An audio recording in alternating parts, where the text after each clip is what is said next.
Good morning and welcome to the latest edition of Between the Lines Live. My name's Vanessa Rader, I'm the Head of Research at Ray White, and today I'm joined by Eddie Mansell. Eddie is the Managing Partner of Ray White Projects, and also we've got with us here today Peter Wilshire, who is the Partner of Residential Development at Ray White Valuations. So welcome guys. Morning, thanks for having us. Thanks Vanessa. It's a really interesting topic today. We're going to be looking at the residential development space and also project sales. It's a really interesting topic at the moment because we've got this kind of mismatch of a lot of the fundamentals at play. So we know interest rates are on their way up, or they have been on their way up. Where they're going to go, we're not really sure. We also have an issue where there's quite a bit of an undersupply in the market. There hasn't been a lot of construction going on, particularly in this kind of new project space. We've got construction costs that are up. We know that across the board, and we don't really know where they're going to go either, as well as what's going to happen with labour shortages to build this new product, what's going to happen with population movements. We know that the immigration tap is turning back on. What does that mean for housing? We know that residential vacancies are really low. So there's all these things that are going on at the moment. So it's an interesting time to look at the residential development space and what's going to happen going forward.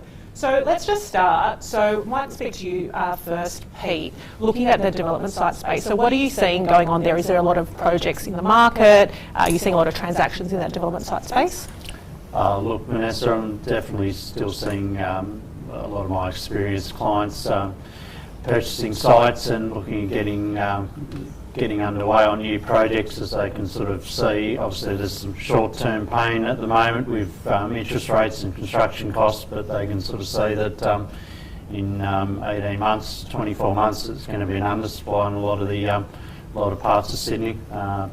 Certainly hasn't been a lot of construction happening in the last couple of years. So yeah, I think the experienced guys are definitely can see that we get through the short-term pain that there'll be demand there.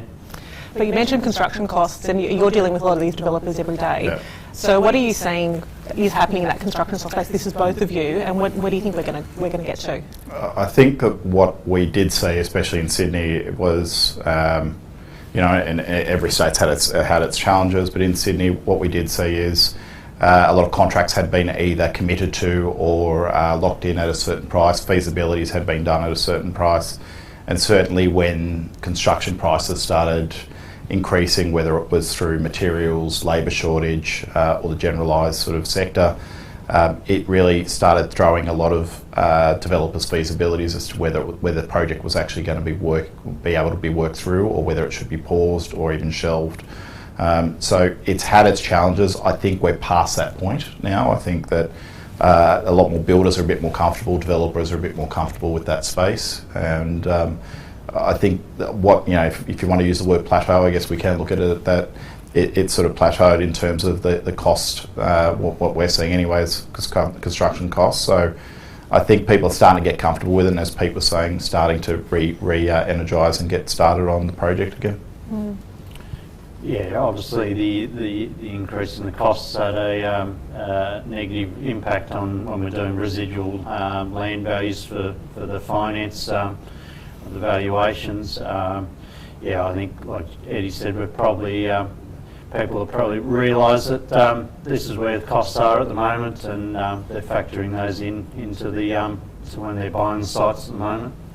And I think one of the things we spoke about also is that labour shortage issue. And so I remember just hearing that the subbies are really being a bit of an issue for a lot of these builders and developers. So we tend to try and stay in touch with a lot of the builders to get a sense ourselves of what's going on and how what they're sort of seeing of trends. And I guess one of the common factor that we keep hearing is that subcontractors are very much in demand. They are very much for, been once in a very long time being able to call the shots in terms of when they start, if they're prepared to start, contract prices, all the rest. So I think that is part of what's throwing a lot of these builders off, and developers are certainly struggling with it because what they're committing to and when they can start and when they can finish a potential job is also being pushed out. So the construction costs has an impact on that kind of large-scale development side of the market. But how about the development side that's like house and land? Because obviously if you're selling the land to the mum and dad investor or buyer, they're having to build it, property, yeah. and there's like uncertainty around Yeah. what's that going to cost, is that going to increase? Are you seeing that really come off in terms of the consumer purchasing that product? What we have seen with the house and land, which, obviously there's been a few that have been, a few builders that we've lost this year in terms of the house and land space, and also some of the majors scaling back what they're doing. Metricon was obviously in the headlines quite a bit, but there is a lot more people nervous. There's a lot of people questioning, when they're starting with a certain price. By the time some of the amendments get put on or things, it's blowing out to a ridiculous cost. We're seeing a sort of trend that I've sort of seen in the last couple of weeks, which has been quite interesting, talking with a few of these developers and builders and even agents in this space, is that return to one contract. So pretty much the land and the house being built together as a complete contract, not just being a split contract as they traditionally have been, where you're buying the land and then selecting the builder. That's from there's two reasons for it. I think it's giving buyers a lot more confidence that there's a fixed price. But I think secondly also the ability to borrow from the banks, and that's becoming the greater issue. Yeah, that's what I was going to say. That whole serviceability factor is huge. Interest rates have increased. People are having to spend more money on their deposit, and also being able to show that serviceability. So, being able to just have that one price, that would be definitely attractive in that space. I think we're seeing definitely that dream home that people were building from buying a piece of land and building that, whether it's a home build or a custom build or whatever it may be. I think that's, I think people are compromising now and just realising that if they do want to buy a brand new house and land, that there are going to be some compromises they've got to make as opposed to being custom. Are you seeing that, Pete, with some of the valuations that you're seeing on your desk, or is there still customisations or?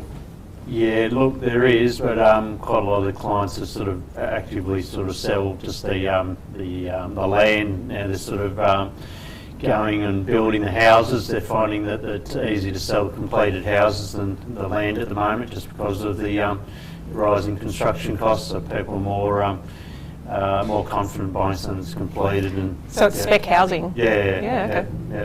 Yeah, that's an interesting one, isn't it? I think that'll be the way forward on a few of the different emerging areas that have got the smaller lots. I mean, if we both, all three of us have been in real estate for a very long time. If you go back 20 odd years ago, that the spec housing was really the way to go, or you're buying a 500-600 square metre block and building your dream home on it. We sort of got to a point at the peak of the market where some of the lots were sub 300 square metres, and you're trying to build a custom home on that size land, which just seems, it seems ridiculous, but it makes probably a lot more sense when it's spec housing. You're maximising your land, maximising your size of your land. So that's that house and land piece. How about the apartment market? So let's keep in mind that there's been a real decline in sales turnover across the board. There's been some consolidation in prices on the established market. Are we still seeing that in the residential kind of new build tower space? If you sort of look at, as Ray White projects and nationally what we do, and in Sydney traditionally, across each state we've got different projects that range anywhere from a boutique project to a large scale tower. What we actually are seeing is, depending on what price range we're at, is what's driving that decline in turnover, if you want to call it. I look at that more boutique space, of course, say $3 million plus apartments. I think there's other factors driving it. Certainly, the stock market last week was a big factor for a lot of our clients, and that was a concern for some of them. You could see that people that were close to acting have pulled back a bit to sort of see what that's going to mean for them. Yep. You go back into up to 650, 700. That's that first home buyer market. The restrictions of serviceability that you just touched on before is becoming a big issue, and that middle ground between is trying to work out, well, can I service it? Is the property market going to decline? What's going to happen? But if we traditionally look at it, whether it's been the GFC previously, whether it's COVID, we've always come out in quite a buoyant market, and I think that's just part of the cycle of property, unfortunately, that many people are faced with. Yeah, well, I suppose that we are potentially in an undersupply situation. So the demand, and we're talking about off the plan sales here, Correct. so the completion is not going to be for some time into the future. Yep. So you're still seeing demand, particularly those first home buyers. A lot of those first home buyers were going to the house and land or those kind of townhomes in the past. Are they kind of retreating or reducing or looking at changing what they can spend because of that serviceability? So Pete and I keep talking about this because the Norwest is a particular area that Pete and I have got always having discussions about, and if we look at, we've touched on this in terms of people that were upsizing either from apartment to a townhouse or going to a house, or traditionally just going straight to a house. So rather Just because than the financing was available, finance was available, okay. money was being thrown at them. So what they were doing is, we'll buy an apartment, we'll skip the step of going to a townhouse and go straight to a house. Yeah. That's now come right back in terms of even buyers who were previously bought their first older style apartment, potentially will upsize to a larger apartment. And in the Hills area, there are 2 bedrooms that are circa 110 square metres that have got a study area, so equivalent of some of the 3 bedrooms in some of the other areas. So people are upscaling to that, or they're going to a townhouse, and I think that's been the big thing for us. Off the plan wise, in terms of new stock, again, people want something that they can move into a bit longer term when they're uncertain about a market like this. And I mean, you've seen that sales out in those Schofield, sort of Castle Hill, those sort of areas that have been quite strong, and that's... Sure have.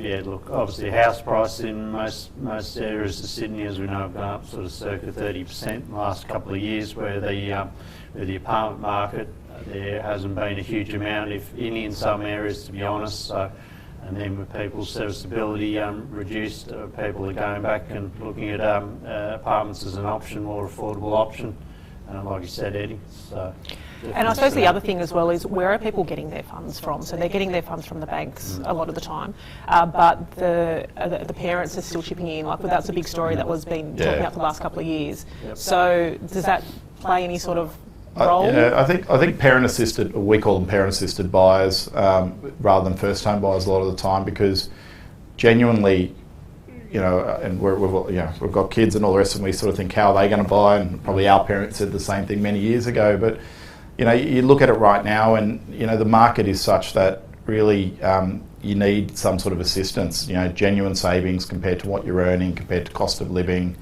compared to what you're actually buying, is becoming challenging for buyers. And certainly having parents assist them with the asset growth that they've had, being able to utilise that or give them some sort of boost is becoming So does important. that mean that those parents are coming through and being particular about everything? 1,000%.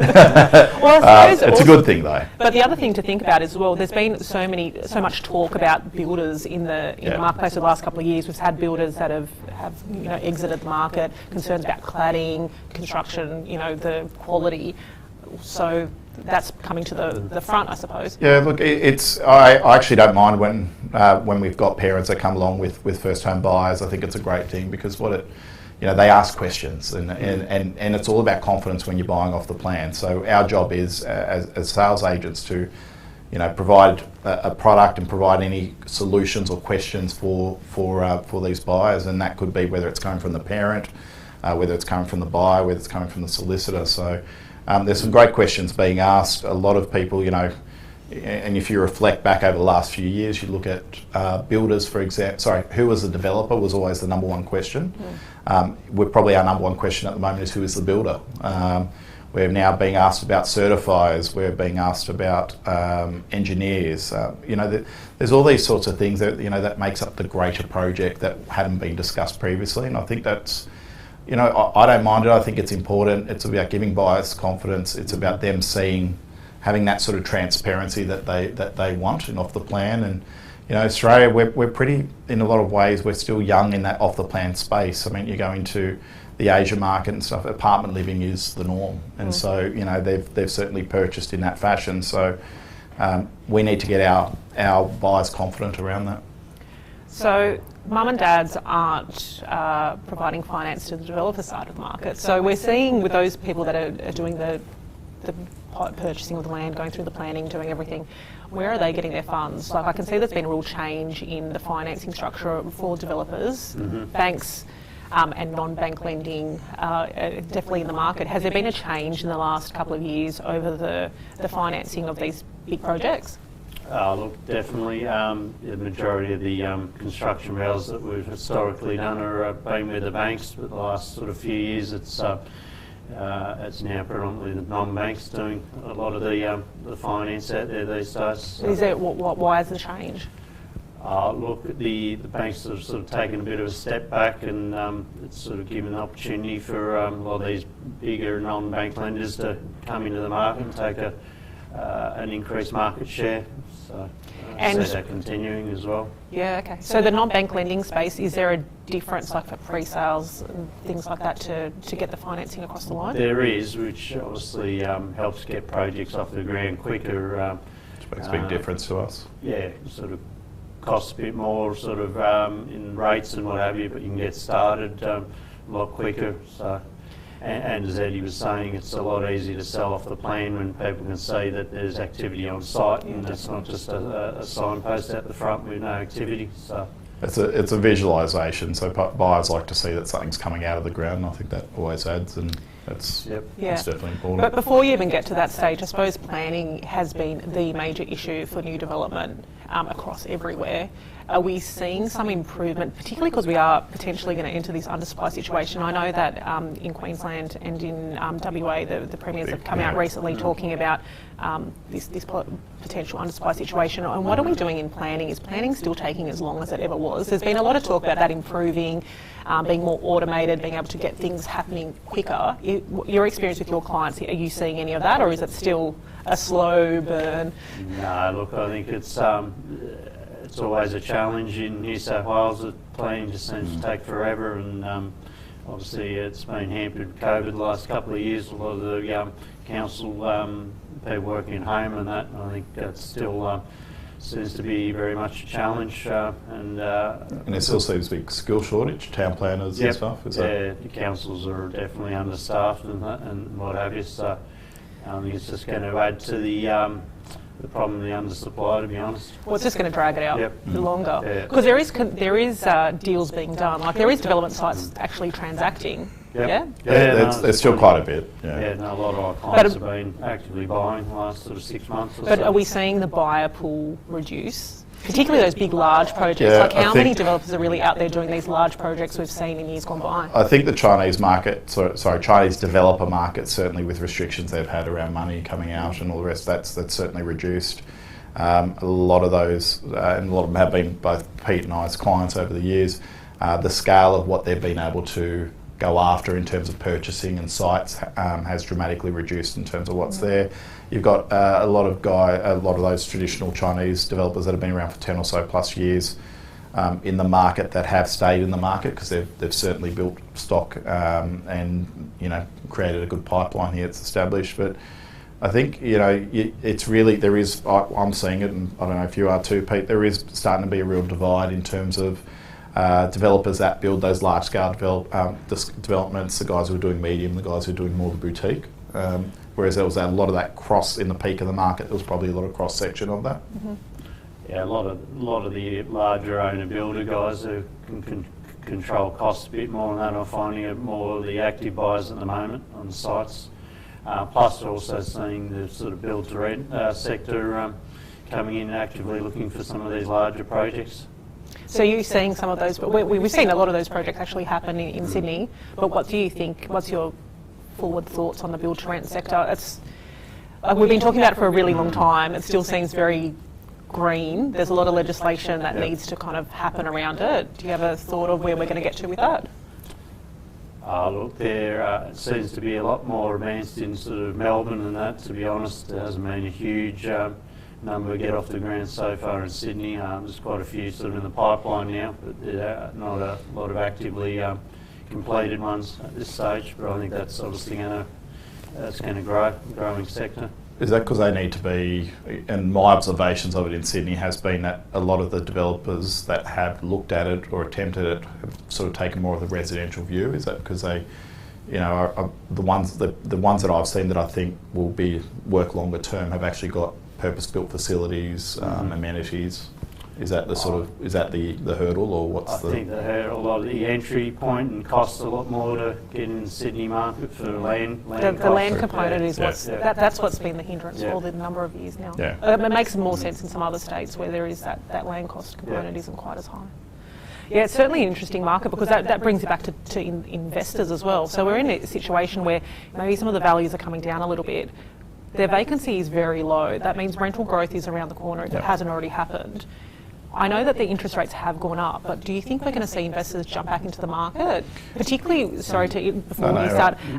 particularly with the apartment prices, some of those kind of lower end ones that maybe aren't selling as well because people are kind of jumping the ladder and getting to those kind of next tier up ones? I think that's traditionally been, if you take the last couple of years, that's where it started heading, that investors weren't going to that sort of lower end, they were going more mid sort of tier. Couple of things around it. I think investors are being a bit more savvy in terms of looking at where can they enter and exit the market when they need to. So whilst yield is an important factor, capital growth or the ability to exit when they need to sell the apartment or house for that matter is becoming more relevant. I think that growth corridors, so I mean, if we take Sydney as a prime example, there's so much infrastructure, so many tunnels going through. It's going to really change a lot of those outer suburbs and accessibility into some of the CBDs, being whether it's Sydney, Parramatta, or Penrith for that matter. You've got the second airport coming up. There's a lot of so much movements. infrastructure in New South Wales between the city's plan and that the metro that goes everywhere, the airport. Yeah, so if you're an investor, why wouldn't you start recommencing it, looking into those areas? Because don't forget you're buying it today for Correct. the completion in the future. Right. And so there's a lot of that movement. You're seeing some of, Pete alluded to it before, some of those larger scale developer builders doing big projects in those regions for that very reason. Okay, what else can we, what do you think that's going to happen in terms of those, so we're talking about that small end of the market, that might be the investors.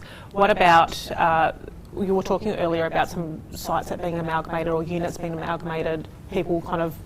Where they're going with it. Yeah, where they're going. So they may not be buying the house or the townhome, but maybe can they do something with a pretty cool apartment and spec it out? I was just for jumping onto this, I was looking at a great plan for a 300 square metre space in the east. Traditionally not in the the double bays and the rose bays, but more towards the Bondi area. And I was looking at it going, this, if I was downsizing out of a house, this is a perfect property. You've got 4 bedrooms, multiple living areas.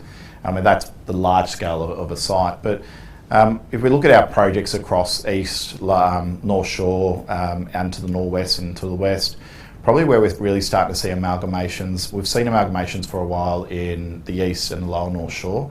Our project that we've got in Castle Hill, I've actually been surprised how many people have come in, and if their house is worth, say, $2 or $2.5 million, they're prepared to spend the same amount to get a amalgamated larger apartment because they want to just get out of a house and downsize into a single level property. So amenities becoming important to those buyers. So they want to be able to walk to shops, cafes, restaurants. They want to be how able about to the get on finishes? Is there a lot more kind of flexibility with a lot of the developers around finishes and? So good developers, and I should say good developers, but developers that recognise that the market is moving towards that are being open to it. Mm-hmm. They've got to be, obviously if it's getting built, it makes it a bit more difficult, but there are certainly developers out there that are prepared to allow tweaks or customisations, which we think is pretty important for buyers. And there's a couple of developers out there that are actually going to a full customisable option where they're giving people choose, 4 different ways to do it. Okay. And that's appealing to buyers. I mean, they're giving them the opportunity to create and put their own personality to the apartment. Has there been much kind of talk with the clients that you're seeing coming through around electrification of these apartments? Like, is there a plug-in station for my car downstairs, or how can we be more green, and considering Green Star ratings? And I might ask Pete that as well, because that obviously affects value. Well, there's an expectation that might change the value. Is there much happening in that space? Look, there is a lot of bit of the feedback from some of the clients is that they've offered quite a lot of that automation of the blinds and what have you. And a lot of the purchases could take it or leave it, but it's more about, like I said, location and electric vehicle charges, that sort of thing's probably the more thing there. I think we're going to come to a challenge with that very shortly in terms of what do buyers want at the moment. So buyers want it all, of course, as we all do. But you start looking at home automation, inducted stovetops, and then you're looking at car chargers. Certainly a lot of the car manufacturers are coming out saying post 2030 that most of their cars will be electrified. It's more about where can they charge them?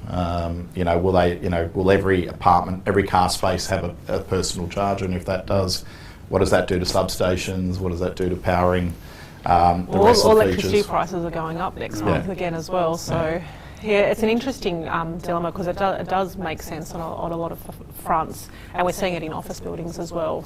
That move to electrification, but particularly in these new emerging markets, is there the infrastructure in place for that to allow that to happen now? I don't think so now.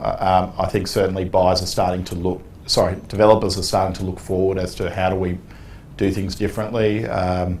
There's an emerging product coming out at the moment where it's a car share service, but it's specifically for a building. So they're buying. You buy 5 or 6, say Teslas, if you want to call it that, and it's be pretty much a car share service within the building, which I sort of looked at. It's not a bad idea. You start reading some of the frequently asked questions, and it becomes quite interesting. I.e., pets aren't allowed in the cars, and flows out back into that next point of most people now living in apartments have a pet. Hasn't that changed as well? Like now, it's just. That's an okay for most of these new apartments to have pets in them. It depends where it's located as well. It is. Car sharing, it worked obviously close to the city, but further out of town, probably not so much, and it's more car dependent. So. I think we're entering into that interesting space with the home, as you said before, home automation is becoming important. Some of our new apartments have got fingerprint entry doors. Being able to switch on your air conditioning remotely or your heating, vice versa, is becoming important as well. So how that all intertwines in terms of being able to have enough electricity to power it all into a building. I suppose it's not just electricity as well, like particularly when you're looking at some of these new suburbs, when we're back to the house and land, with the planning being a headache. Just even the access to water and those kind of other services has been difficult for some developers. That's just a matter of time. That's going to sort itself out. Correct. This is part of that planning phase. I think civil works have certainly slowed down, and you've probably seen a bit more of that, haven't you? There's a lot of parts that are rezoned, ready to go, but there's just services are going to be 18, 24 months before you can tap into it. So that's just going to prolong the whole, the pressure that there is. Again, this undersupply situation. So I just want to talk quickly on the Queensland market, because we did mention that they're in a very similar situation. However, worthy of note is the changes to the land tax that will be coming in next year. Do you think that's going to have an impact on buyers? Because I know a lot of New South Wales buyers and from other states have gone to Queensland to invest in that market. Do you think there's going to be some sort of shake-up in? I personally think it's going to.